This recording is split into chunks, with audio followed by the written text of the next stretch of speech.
हवस जब रिश्तों की मर्यादा को लांघ जाती है तो खून के रिश्ते भी बोझ लगने लगते हैं, और जब प्यार की जगह लालच और फिर एक खौफनाक जुनून दिमाग पर हावी हो जाए तो इंसान को गलत रास्ते पर जाने में देर नहीं लगती। क्या आपने कभी सोचा है कि जिस इंसान के साथ आप 7 जन्मों तक साथ निभाने की कस्में खाते हैं, वही इंसान रातों रात आपके खिलाफ सबसे खौफनाक जाल बुन सकता है। आज की कहानी कोई आम कहानी नहीं है, यह एक ऐसे भरोसे के टूटने की दास्तान है जिसे सुनकर आपकी रूह कांप जाएगी और आप अपने आसपास के रिश्तों पर भी शक करने पर मजबूर हो जाएंगे। यह कहानी मध्य प्रदेश के मंदसौर जिले के एक शांत से दिखने वाले गांव की है, जहां एक बेवफा औरत ने अपने ही सुहाग को इस तरह अपनी जिंदगी से निकाल दिया कि सुनने वालों के पैरों तले जमीन खिसक गई। इस घटना के बाद उसने अपने पति के वजूद को हमेशा के लिए मिटाने की साजिश रची, हर सबूत को गायब करने की कोशिश की, और जब उसे लगा कि राज खुल सकता है तो एक जेसीबी मशीन बुलवाकर अपने ही बॉयफ्रेंड के खेत में उस खौफनाक राज को हमेशा के लिए दफन करवा दिया। लेकिन क्या पाप कभी जमीन के नीचे खामोश रह सकता है? आगे जो हुआ वह इस खामोश गांव के इतिहास का सबसे काला पन्ना बनने वाला था। मध्य प्रदेश के मंदसौर जिले का भानपुरा थाना क्षेत्र और इसी इलाके में बसा हुआ है एक छोटा सा गांव जिसका नाम है दूदाखेड़ी। बाहर से देखने पर यह गांव बिल्कुल आम और शांत नजर आता है, जहां लोग अपनी खेती बाड़ी और रोजमर्रा की जिंदगी में व्यस्त रहते हैं। इसी गांव में एक परिवार रहता था जिसके मुखिया का नाम था धनराज नाथ योगी। धनराज की उम्र करीब 39 या 40 साल रही होगी। वह एक बहुत ही सीधा साधा साधारण किसान था जो अपनी दुनिया में मस्त रहता था। मेहनत करना और अपने परिवार का पेट पालना ही उसकी जिंदगी का एकमात्र लक्ष्य था। उसकी पत्नी का नाम था धापू बाई। इन दोनों की मुलाकात आज से 15-20 साल पहले एक मेले में हुई थी। पहले दोस्ती हुई, फिर बातें आगे बढ़ीं और परिवार वालों की रजामंदी से इनकी अरेंज मैरिज हो गई। शादी को इतने साल बीत चुके थे और इनके 2 बच्चे भी थे। एक बड़ी बेटी जिसका नाम दिलकशा था और एक छोटा बेटा। बाहर से देखने पर यह एक बहुत ही हंसी खुशी रहने वाला परिवार लगता था।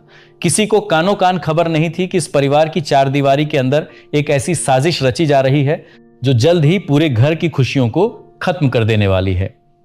आखिर ऐसा क्या हुआ कि 15 साल पुराना रिश्ता एक खौफनाक मोड़ तक पहुंच गया? इस कहानी में एक तीसरे शख्स की एंट्री होती है जिसका नाम था पंकज चौधरी। पंकज उसी दूदाखेड़ी गांव का रहने वाला था और कलाल समाज से ताल्लुक रखता था। पंकज कोई अनजान इंसान नहीं था, बल्कि वह धनराज का बहुत अच्छा दोस्त था। उसका धनराज के घर पर रोज का आना जाना था। खेती बाड़ी के काम से जब भी धनराज घर से बाहर जाता, पंकज उसके घर पर आकर बैठ जाता था। एक दोस्त होने के नाते किसी ने कभी पंकज के घर आने पर कोई शक भी नहीं किया। लेकिन पति की गैर मौजूदगी में पंकज और धापू बाई के बीच नजदीकियां बढ़ने लगीं। धीरे धीरे यह दोस्ती एक ऐसे रिश्ते में बदल गई जिसने समाज की सारी मर्यादाएं तोड़ दी। दोनों के बीच की यह कहानी 1 या 2 दिन की नहीं, बल्कि पूरे 5 साल तक चलती रही। 5 साल एक बहुत लंबा वक्त होता है। पूरे गांव में दबी जुबान में इन दोनों के रिश्तों को लेकर चर्चा होने लगी थी। हर कोई जानता था कि पंकज और धापू बाई के बीच कुछ तो गलत चल रहा है, लेकिन धनराज अपनी ही धुन में रहने वाला इंसान था। उसे इस बात की भनक बहुत देर से लगी। जब उसे शक होना शुरू हुआ तो उसने अपनी पत्नी से सवाल करने शुरू किए। जब भी धनराज घर पर नहीं होता और धापू को फोन करता तो उसका फोन बिजी आता। कई बार जब धनराज ने पंकज को बुलाया भी नहीं होता, तब भी वह उसके घर पर मौजूद मिलता। क्या धनराज का यह शक उसे एक ऐसी खौफनाक साजिश की तरफ ढकेल रहा था जिसकी उसने कभी कल्पना भी नहीं की थी? धनराज को जब इस बात का पूरा यकीन हो गया कि उसकी पत्नी धापू बाई उसे धोखा दे रही है और उसके ही दोस्त पंकज चौधरी के साथ वो मर्यादा भूल चुकी है, तो घर में रोज क्लेश होने लगा। धनराज ने अपनी पत्नी को बहुत समझाया। परिवार के बाकी लोगों ने भी धापू बाई को डांटा और समझाया कि वह यह सब गलत काम छोड़ दे। धनराज अपने बच्चों से भी कहता था कि अपनी मां का ध्यान रखो, शायद वह एक दिन सुधर जाएगी। परिवार वाले धनराज को कहते थे कि तू इस औरत को छोड़ दे और दूसरी शादी कर ले, लेकिन धनराज एक जिम्मेदार पिता था। उसका कहना था कि उसके 2 बच्चे हैं, वह उन्हें इस तरह नहीं छोड़ सकता और उसे उम्मीद थी कि उसकी पत्नी एक दिन सुधर जाएगी।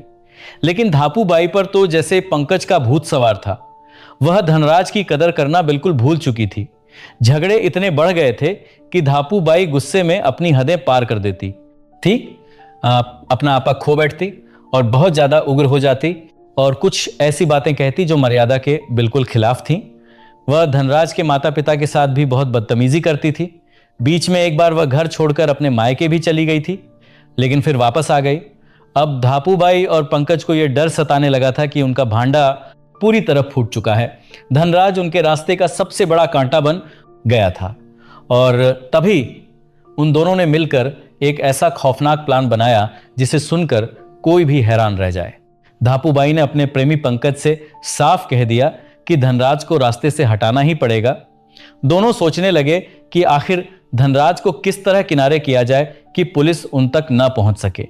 पहले उन्होंने सोचा कि उसे किसी ऐसे हादसे का शिकार बना देते हैं जो बिल्कुल स्वाभाविक लगे, लेकिन पंकज को लगा कि इसमें रिस्क है। अगर किसी और को इस साजिश में शामिल किया तो राज खुल सकता है और अगर वो पकड़े गए तो हमेशा के लिए एक दूसरे से अलग हो जाएंगे। तब उन्होंने तय किया कि वो दोनों खुद ही धनराज को हमेशा के लिए दूर कर देंगे और उसे ऐसे ठिकाने लगाएंगे कि उसका कोई सुराग ही ना बचे।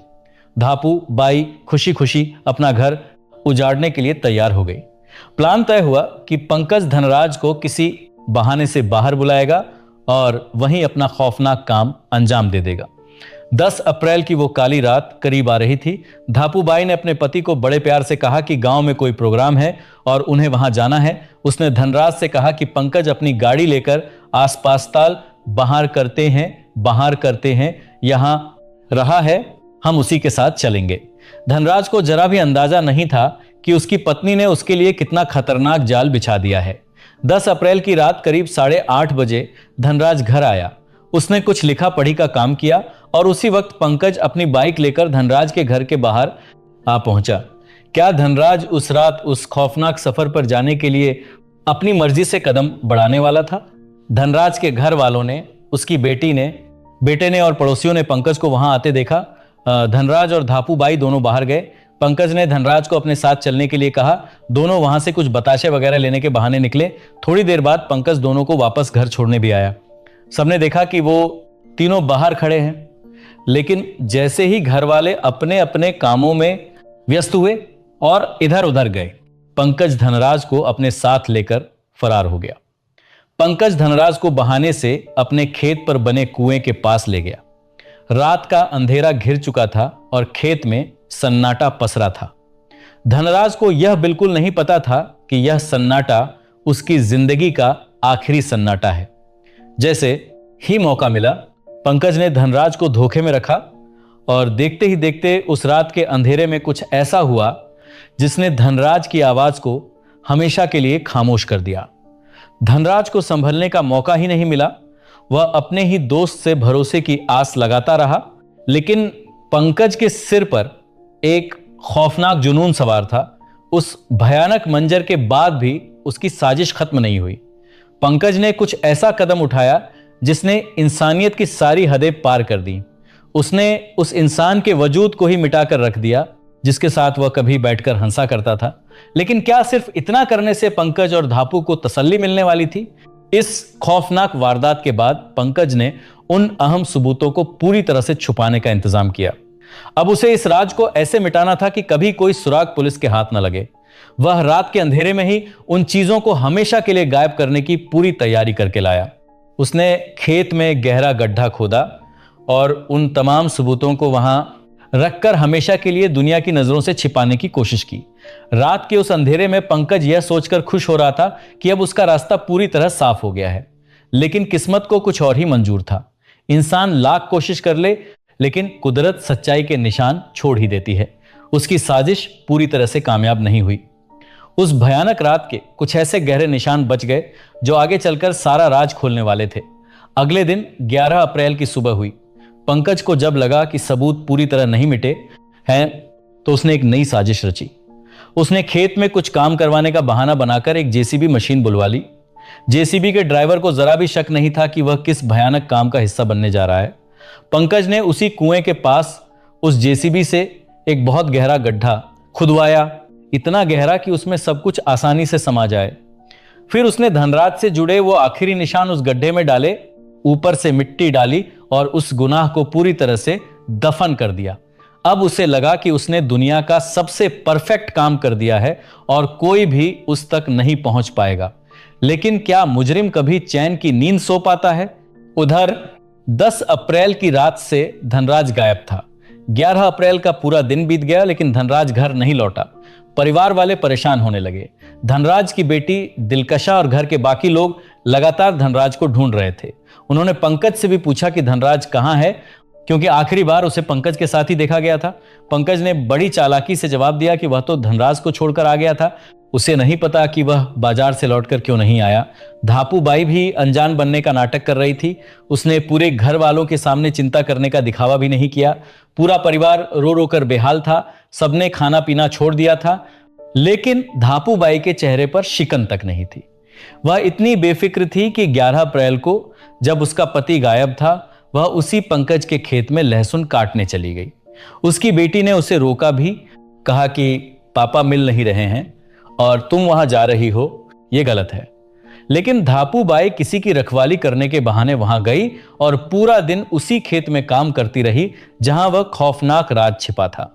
सोचिए, एक औरत का दिल कितना पत्थर हो सकता है कि जिस मिट्टी के नीचे सच्चाई दफन हो, उसी मिट्टी पर वह आराम से बैठकर अपना काम कर रही हो। परिवार वालों ने धापू बाई पर दबाव बनाया कि पुलिस में शिकायत करो। तब जाकर धापू बाई और उसका प्रेमी पंकज दोनों हमदर्द बनकर 12 अप्रैल को थाने पहुंचे और धनराज की गुमशुदगी की झूठी रिपोर्ट दर्ज करवा दी। लेकिन क्या पुलिस की तेज नजरों से यह झूठ ज्यादा देर तक छुपने वाला था? पुलिस ने जब गुमशुदगी की रिपोर्ट दर्ज की तो उन्हें शुरुआत में ही शक हो गया। धापू बाई और पंकज के बयानों में बहुत फर्क था। दोनों की बातें आपस में मेल नहीं खा रही थीं। इसके बाद पुलिस ने धनराज की बेटी दिलकशा से बात की। बेटी ने साफ साफ कह दिया कि उसे अपनी मां और पंकज अंकल पर शक है, क्योंकि उन दोनों का अफेयर चल रहा था और पिता के गायब होने के बाद मां के चेहरे पर कोई दुख नहीं है। बेटी की यह गवाही इस केस का सबसे बड़ा टर्निंग पॉइंट साबित हुई। पुलिस ने तुरंत अपनी जांच की दिशा बदल दी। उन्होंने पंकज की कॉल डिटेल्स निकाली और उसकी लोकेशन चेक की। लोकेशन से पता चला कि 10 अप्रैल की रात को पंकज उसी खेत के पास था। और सबसे बड़ी बात, पुलिस को पता चला कि पंकज ने रात को 1:30 बजे धापू बाई को कॉल किया था। इतनी रात गए एक आदमी अपने दोस्त की पत्नी को क्यों फोन करेगा? पुलिस ने पूरे गांव में भी पूछताछ की, जहां से उन्हें पता चला कि इन दोनों के इस रिश्ते के बारे में पूरा गांव जानता है। पुलिस ने पंकज को थाने में बैठा लिया और उससे सख्ती से पूछताछ शुरू कर दी। शुरू में तो पंकज बहुत शातिर बन रहा था, झूठ बोलता रहा कि उसे कुछ नहीं पता। लेकिन जब पुलिस ने धापू बाई को बुलाया और थोड़ा सा झूठ बोला कि पंकज ने सब सच उगल दिया है, तो धापू बाई टूट गई। वह फूट फूट कर रोने लगी और उसने अपना जुर्म कबूल कर लिया। उसने पुलिस को बता दिया कि उसी ने पंकज के साथ मिलकर अपने पति के खिलाफ यह साजिश रची है। अब इसके बाद पंकज भी ज्यादा देर तक पुलिस के सवालों का सामना नहीं कर सका और उसने भी अपना जुर्म कबूल कर लिया। लेकिन असली मंजर तो तब सामने आने वाला था जब पुलिस उस जगह पर पहुंची। 13 अप्रैल को पुलिस पंकज को लेकर दूधाखेड़ी गांव के उसी खेत में पहुंची। वहां भारी भीड़ जमा हो चुकी थी। पुलिस ने फिर से वही जेसीबी मशीन बुलवाई और पंकज की निशानदेही पर उस जगह की खुदाई शुरू करवाई। जैसे जैसे मिट्टी हटती गई, एक खौफनाक सच जमीन से बाहर आने लगा। वहां से उस खौफनाक रात के छुपाए गए अहम सबूत बरामद हुए। एफएसएल की टीम भी मौके पर पहुंच गई थी और सारे सबूत इकट्ठे किए गए। धनराज के परिवार वालों ने जब यह मंजर देखा तो उनके पैरों तले जमीन खिसक गई। धनराज की बेटी और बेटे की आंखों में आंसू थे और एक ही सवाल था कि उनके पिता ने आखिर क्या बिगाड़ा था। पूरे गांव में मातम और भयंकर गुस्से का माहौल छा गया। जिस पत्नी को घर की लक्ष्मी माना जाता है, उसने अपने ही घर को हमेशा के लिए उजाड़ दिया था। परिवार वालों और गांव वालों का गुस्सा फूट पड़ा। उन्होंने गरोठ भानपुरा रोड पर चक्का जाम कर दिया। दिन से लेकर रात तक वह सड़क पर बैठे रहे। उनकी एक ही मांग थी कि जिस पंकज चौधरी ने उनके बेटे के साथ इतना बड़ा धोखा किया है, उसके घर पर बुलडोजर चलाया जाए। परिवार का रो रोकर बुरा हाल था। उनका कहना था कि धनराज के साथ ऐसा सुलूक नहीं होना चाहिए था। धोखे से उनकी भावनाओं को बहुत गहरी ठेस पहुंचाई गई है। लोगों का कहना था कि यह काम किसी एक इंसान का नहीं हो सकता। पंकज ने सुपारी देकर यह सब करवाया है और इसमें जो भी शामिल है उन सबको कड़ी सजा मिलनी चाहिए। पुलिस और प्रशासन के बड़े अधिकारी मौके पर पहुंचे और गुस्से से भरी भीड़ को शांत करने की कोशिश करने लगे। पुलिस ने आश्वासन दिया कि आरोपियों को कड़ी से कड़ी सजा दिलवाई जाएगी और राजस्व विभाग जांच करके आगे की कार्रवाई पर विचार करेगा। लेकिन एक बसा बसाया घर जो उजड़ गया था वह अब कभी वापस नहीं आ सकता था। यह कहानी सिर्फ एक घटना की नहीं है, बल्कि यह हमारे समाज के उस गिरते हुए स्तर की तस्वीर है जहां वासना, लालच और झूठ के आगे इंसानियत पूरी तरह से दम तोड़ देती है। आजकल हम ऐसी बहुत सी खबरें सुन रहे हैं जहां रिश्तों में धोखे के चलते कोई पत्नी अपने पति के खिलाफ साजिश रचती है या कोई पति अपनी पत्नी को नुकसान पहुंचाता है। समाज में अपनी झूठी छवि बचाने के लिए या फिर पति की प्रॉपर्टी और पैसे के लालच में लोग डिवोर्स लेने के बजाय इतना खौफनाक रास्ता चुन रहे हैं। उन्हें लगता है कि तलाक लेने पर उन्हें समाज में बेइज्जती सहनी पड़ेगी या फिर कोर्ट से उन्हें पैसा नहीं मिलेगा, इसीलिए रास्ते से हटा देना ही सबसे आसान तरीका लगता है। इस कहानी ने एक बार फिर से इस बहस को जन्म दे दिया है कि रिश्तों में बढ़ता यह अविश्वास हमें किस दिशा में ले जा रहा है। धनराज एक अच्छा पिता था, एक जिम्मेदार पति था, लेकिन उसके अपने ही विश्वास ने उसे धोखा दे दिया। हमें अपने आसपास के रिश्तों को समझना होगा और अगर किसी रिश्ते में जहर घुल रहा है तो उसे समय रहते खत्म कर देना ही बेहतर है, बजाय इसके कि वह जहर कोई भयानक रूप ले ले। उम्मीद करते हैं कि धनराज के परिवार को न्याय मिलेगा और उन दोषियों को ऐसी सजा मिलेगी जो समाज के लिए एक नजीर बनेगी। तो दोस्तों, रिश्तों की अहमियत को समझिए और अपने परिवार का ख्याल रखिए। इस कहानी पर आपकी क्या राय है हमें जरूर बताइएगा। अगर आपको हमारा ये प्रयास पसंद आया हो तो वीडियो को लाइक करें और हमारे चैनल को सब्सक्राइब जरूर करें। मिलते हैं अगली वीडियो में एक नई और सच्ची घटना के साथ। तब तक के लिए अपना ध्यान रखें। जय हिंद।